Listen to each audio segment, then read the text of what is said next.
Om Shanti. ORC द्वारा आयोजित हमारे पूर्वजों की धरोहर सीरीज कार्यक्रम में आज हम लच्छू दादी जी को अपनी भावांजलि श्रद्धांजलि अर्पित कर रहे हैं। लच्छू दादी जी का असली नाम लक्ष्मी था और प्यार से सभी उनको लच्छू या लच्छी कहते थे। लच्छू दादी अपनी सेवाओं में बहुत ही एक्टिव और एक्यूरेट थी।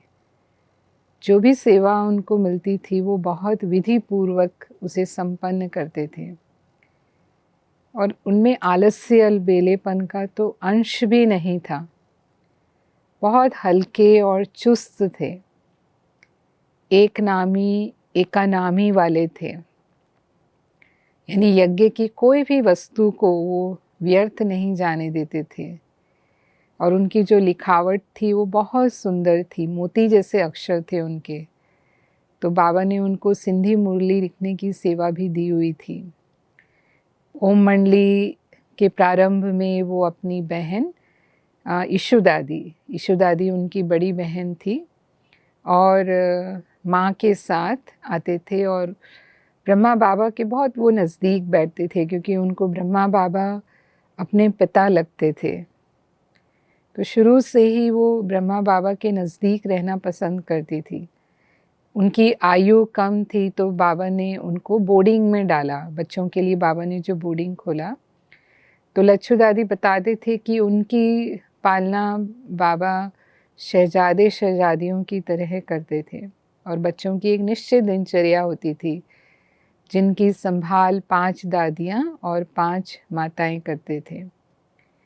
कराची के बाद जब यज्ञ स्थानांतरित हुआ माउंट आबू में, तो उसके पहले बाबा की सेवा में ब्रजेंद्रा दादी और संतरी दादी रहते थे। लेकिन जब यज्ञ माउंट आबू आया तो फिर लच्छू दादी को बाबा की व्यक्तिगत सेवा में नियुक्त किया गया। तो दादी बाबा की सेवा भी बिल्कुल एक्यूरेट करते थे। बाबा के लिए भोजन का प्रबंध करना, जो भी मिलने वाले होते थे उनके लिए टोली सौगात लाना, ये सब काम दादी बहुत चुस्ती से और एक्यूरेट रीति से करती थी। दादी जी फैंसी स्टोर संभालते थे, जूते चप्पल का स्टोर संभालते थे, ड्राई फ्रूट का स्टोर संभालते थे और साथ साथ में जैसे कहा कि सिंधी मुरली भी दादी जी लिखते थे। फिर जब बाबा अव्यक्त हुए तो बाबा के अव्यक्त होने के बाद दादी जी दीदी जी की सेवा में रहे और मनमोहिनी दीदी जी के साथ भी उन्होंने बिल्कुल एक्टिव रह कर के सेवाएं की। और दीदी के अव्यक्त होने के बाद फिर उनकी भोग की सेवा मुख्य सेवा रही कि बाबा जब आते थे तो बाबा के सामने भोग तैयार करवा करके, भोग की थाली सजा करके रखना, वो भी दादी इतना विधि पूर्वक करते थे और बहुत प्यार से दादी जी वो सेवा करते थे। अंत तक दादी जी की ये सेवा भी रही। और बाबा की जो धरोहर थी, ब्रह्मा बाबा की जो व्यक्तिगत चीज़ें, जैसे बाबा के कपड़े, बाबा की टोपी, जो भी अपने देश विदेश के भाई बहनें आते थे और जो देखना चाहते थे उनको दादी बहुत प्यार से वो दिखाती थी। उसमें एक छोटी सी गीता थी, एक चावल के दाने पर कुछ लिखा हुआ था, वो राम सीता और रावण का खिलौना, जिसमें राम जो है जब रावण सामने, जब सीता के सामने रावण आता था तो वो पीठ दिखा देती है, ऐसा जो खिलौना। और बाबा की चौपड़, जो बाबा बच्चों के साथ चौपड़ खेलते थे, बाबा के लाल अक्षरों से लिखा हुआ पत्र, वो सब को बहुत प्यार से दिखाती थी। और डायरी भी बाबा ने, जिसमें अपने आप से जो बातें की, जब शिव बाबा की प्रवेशता उनमें हुई उसके कुछ समय पहले से, जैसे बाबा की मनसा इस बात के लिए तैयार हो रही थी तो बाबा जैसे अपनी कर्मेंद्रियों की दरबार लगाते थे, तो वो सब लिखत जो है वो उसमें डायरी में, तो वो पढ़कर सबको बहुत प्रेरणा मिलती कि बाबा देखो कैसे सूक्ष्म पुरुषार्थ करते रहे, आदि से ही बाबा का ऐसा पुरुषार्थ रहा। तो दादी ने वो चीज़ें बहुत संभाल कर रखी और उससे बाबा के बच्चों की बहुत सेवा की दादी ने। और लास्ट में भी जब दादी का हिसाब किताब चुकतू होने का समय था, तो देखा कि दादी को ज़्यादा समय नहीं लगा उसमें। 3-4 दिन ही दादी जैसे बीमार हुई, जैसे चलते-फिरते। उन्होंने अंत में भी किसी से अधिक सेवा नहीं ली और 14 अगस्त 2000 दादी जी ने अपना ये भौतिक देह त्याग कर प्यारे बाप दादा की गोद ली और अव्यक्त हुए। लेकिन उनकी जो जीवन है वो सदा ही सबको प्रेरणा देती रहेगी। ऐसी यज्ञ की विशेष आदि रतन, बाबा की अनन्य रतन, बाबा की अंग संग रहने वाली, सदा एक्टिव, अलर्ट, हल्की, चुस्त रहने वाली और यज्ञ में इकोनॉमी करके मना यज्ञ रक्षक रहने वाली ऐसी हमारी प्यारी लच्छू दादी जी को हम बहुत बहुत हृदय की गहराइयों से श्रद्धा सुमन अर्पित करते हैं। ओम शांति। ओम शांति। शरीर का नाम है ब्रह्मा कुमार दिनेश। पिछले 26 वर्षों से पांडव भवन टोली विभाग के लिए बाबा ने निमित्त बनाए हैं। मेरा सौभाग्य रहा कि मैं 26 साल पहले 1995 में जब यज्ञ में आया तो दादी प्रकाशमणि जी, चंद्रमणि दादी जी, गुलजार दादी जी, मनोहर दादी जी, रतनमयनी दादी जी, ईशु दादी जी, लच्छू दादी जी, भोली दादी जी, भूरी दादी जी, ऐसे सभी दादियों का मुझे संग मिला, मुझे पालना मिली। उनके वरद हस्त हमारे सिर पर हमेशा रहे। लच्छू दादी विशेष मेरा स्नेह रहा लच्छू दादी का मेरे से। तो लच्छू दादी का जन्म 8 फरवरी 1930 में हुआ था और उन्होंने शरीर छोड़ा 14 अगस्त 2010 में। तो ये 81 ईयर्स जब दादी के यज्ञ में बीते, 6 साल की उम्र में दादी यज्ञ में आई थी। उस समय छोटी होने के कारण सभी की लाडली रही और ब्रह्मा बाबा ने अपने अंग संग उनको खास रखा। मैं समझता हूँ जितनी भी दादियाँ हैं उसमें सबसे ज़्यादा लच्छू दादी थी ब्रह्मा बाबा के अंग संग रही, क्योंकि ब्रह्मा बाबा जब साकार में थे तो उनके कमरे की व्यवस्था देखना, उनके कपड़ों की व्यवस्था देखना, कपड़े धुलाई हुए कि नहीं, वो प्रेस हुए कि नहीं, उसके अलावा ब्रह्मा बाबा के भोजन की अरेंजमेंट करना।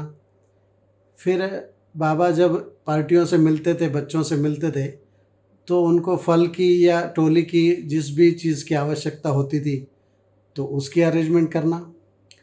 उसके अलावा जब बाप दादा मुरली चलाते थे तो कई बार बाबा कहता था कि राम सीता का खिलौना लाओ, राम रावण का, सीता का।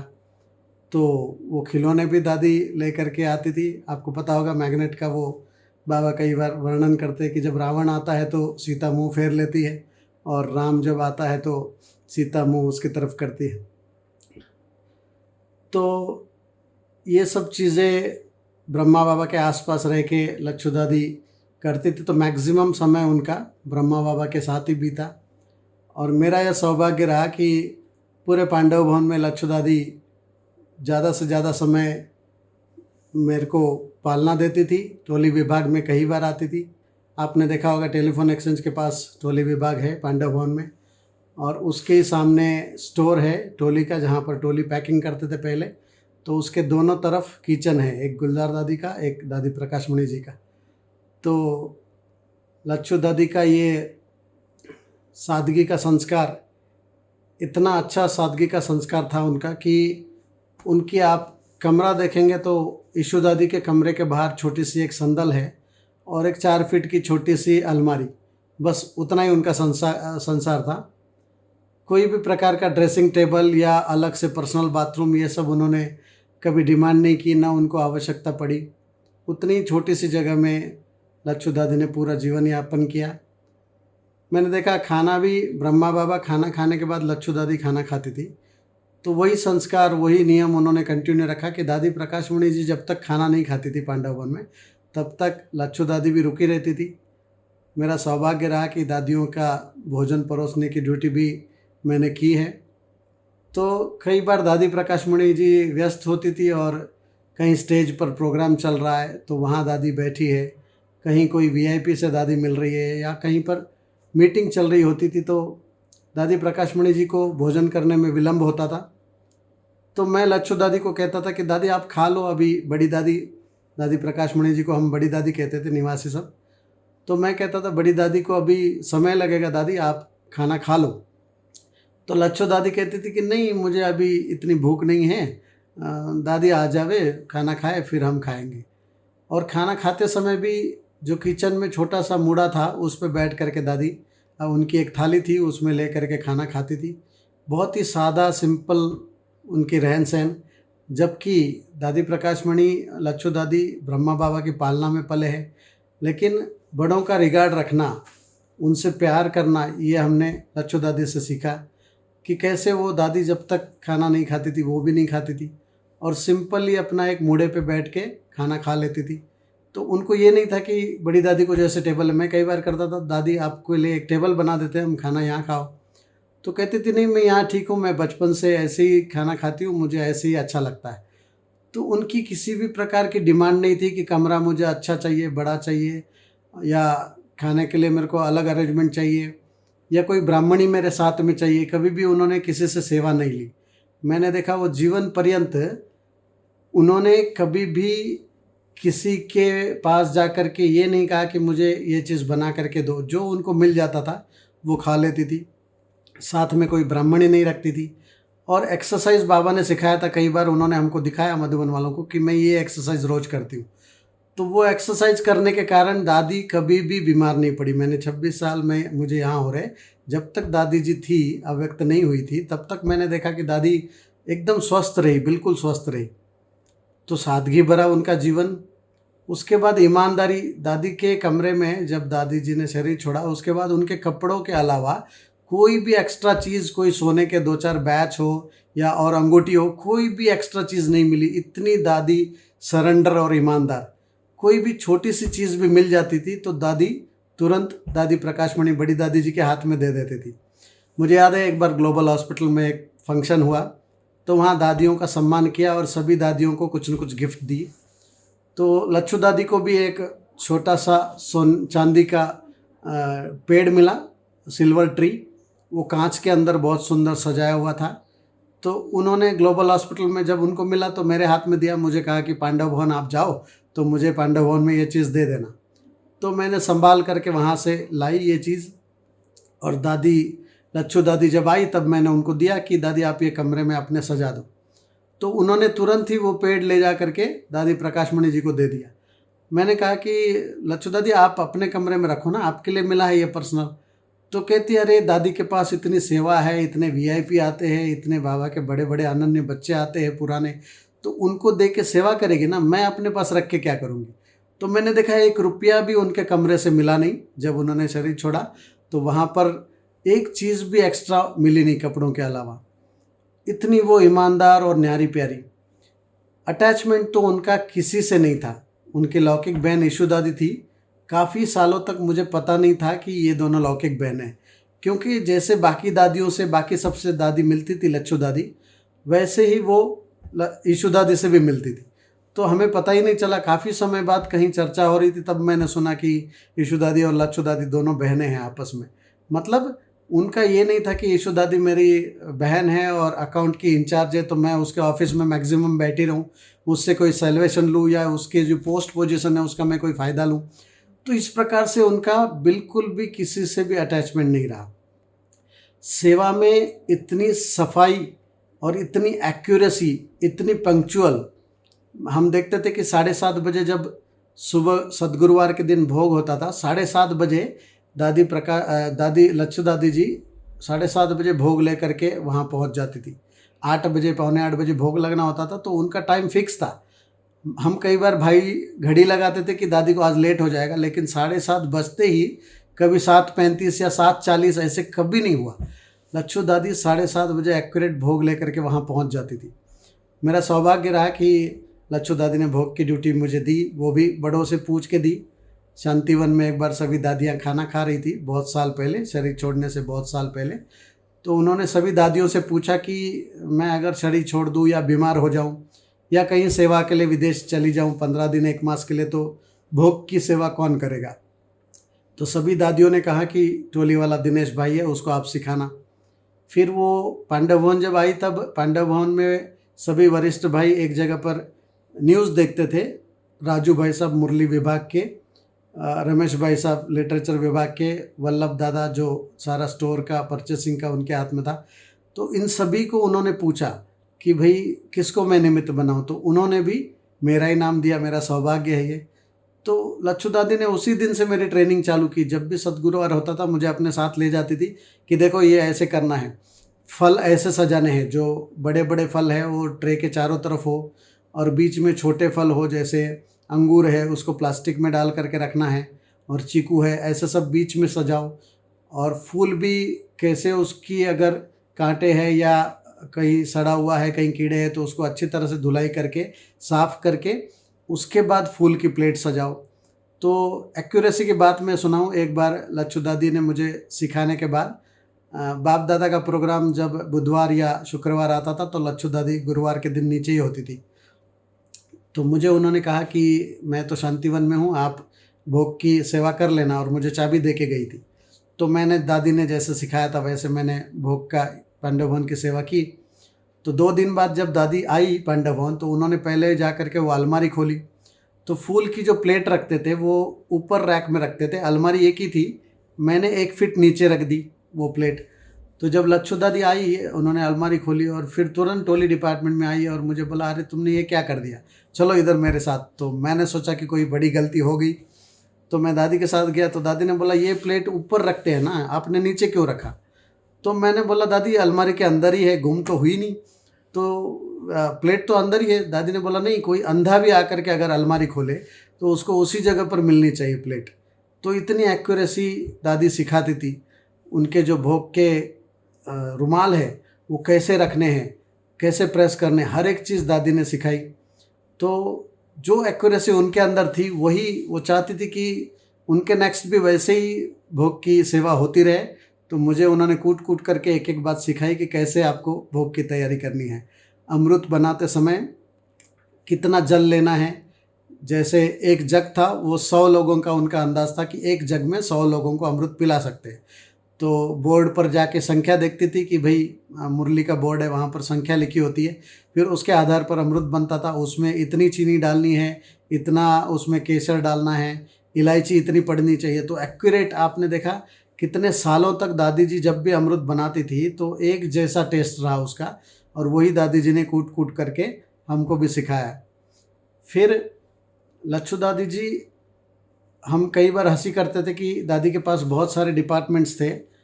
जैसे भोग की सेवा थी, उसके बाद ड्राई फ्रूट के स्टोर्स थे, यज्ञ में जितना भी ड्राई फ्रूट्स आता था वो दादी संभालती थी। उसके बाद जो मधुबन निवासी भाई बहनों को फैंसी सामान है, साबुन, तेल आदि देना, ये सब स्टोर्स उनके पास थे। फिर शूज़, जूते चप्पल की भी सेवा उनकी थी कि सभी निवासियों को सीज़न अनुसार वो जूते चप्पल भी वितरण करती थी। तो उसके बाद बारिश के समय में छाते देना, रेनकोट देना, ये भी दादी जी की ड्यूटी थी। तो मैं कई बार हंसी करता था मधुबन के आंगन में कि दादी आपके पास इतने सारे डिपार्टमेंट है, तो हम एक अच्छा सा ऑफिस बना लेते हैं, वहाँ पर हम फाइल्स आदि मेंटेन करेंगे और आप वहाँ बैठना। तो दादी कहती थी, मेरे को ज़रूरत नहीं, मैं चलते फिरते ही सेवा करूँगी, मुझे चुस्त रहना है। और मैंने देखा अंत तक उन्होंने कोई ऑफिस, कोई गाड़ी, अब उनको जब चाहिए यज्ञ लग्जरी गाड़ी कोई भी दे सकता था, लेकिन उनके अंदर ये चाहना ही नहीं थी, इच्छा मात्रम अविद्या। मैंने देखा कोई चीज़ उनको चाहिए नहीं। वो, मैंने एक बार कहा कि दादी आप गाड़ी ले लो, अच्छी गाड़ी आई है, पेपर में उनको एडवर्टाइज दिखाया कि ये गाड़ी हम ले लेते हैं तो मैं आपका रथवान बनूंगा। तो दादी कहती थी, मेरे को नहीं चाहिए, सारी गाड़ियाँ बाबा की मेरी है। ट्रांसपोर्ट में इतनी गाड़ियां हैं और जो भी गाड़ियां हैं यहाँ यज्ञ में वो सब मेरी हैं। और सच में वो कभी राजू भाई साहब के साथ, कभी वल्लभ भाई साहब के साथ, कभी ईशु दीदी के साथ, कभी शशि दीदी के साथ वो गाड़ी में जाती थी। उन्होंने अपने लिए कोई गाड़ी की डिमांड नहीं की, ना कोई कमरे की डिमांड की। आप सोच सकते हैं इतनी बड़ी दादी, लेकिन छोटे से पैसेज में वो रहती थी, इतनी पुरानी, बाबा के साथ रही हुई, ब्रह्मा बाबा के साथ। तो वो सब बातें काफ़ी प्रेरणा देती है हमको जीवन में। और ऐसी प्यारी सादगी वाली, इच्छा मात्रम अविद्या वाली और सच्चाई सफाई वाली दादी बहुत कुछ मुझे सिखा करके गई, बहुत सारी प्रेरणा देती गई। 5:30 बजे शाम को जैसे ट्रैफिक कंट्रोल पूरा होता था, उनका एक चाय का कप था, वो ले करके आती थी। फिर मैं चाय बना करके हम दोनों 1 घंटा वहाँ गप्पे मारते थे। वो साकार बाबा की बातें सुनाती थी या कोई कारोबार की बातें हमारी होती थी। तो इतना प्यार, इतना दादी जी ने शिक्षाएं हमको दी है। तो जब लच्छू दादी अव्यक्त हो गई तब भी, उसके बावजूद भी हर सद्गुरुवार के दिन और बाप दादा के भोग की जब तैयारी होती है तब ज़रूर याद आती है उनकी शिक्षाएं, उनकी पालनाएं, उनकी धारणाएं, किसी से अटैचमेंट नहीं, सफाई। उनका ड्रेस मैंने देखा हमेशा सलवार कुर्ता एक जैसा, क्योंकि बाबा के समय में बहुत भागा दौड़ी करनी पड़ती थी, तो बाप दादा ने उनको छुट्टी दी थी कि आप सलवार कुर्ता पहनो। तो ऐसा नहीं कि कोई फंक्शन है, दिवाली है या कोई अच्छा बड़ा प्रोग्राम है तो वो ज़्यादा चमकीला ड्रेस पहने। उनका एक जैसा हमेशा ड्रेस होता था, रहन सहन एकदम सादगी वाला, एक जैसा। तो ऐसी चाल चलन से उन्होंने बहुत प्रेरणाएं दी और हमारे दिल में हमेशा लच्छू दादी है और रहेगी। ओम शांति।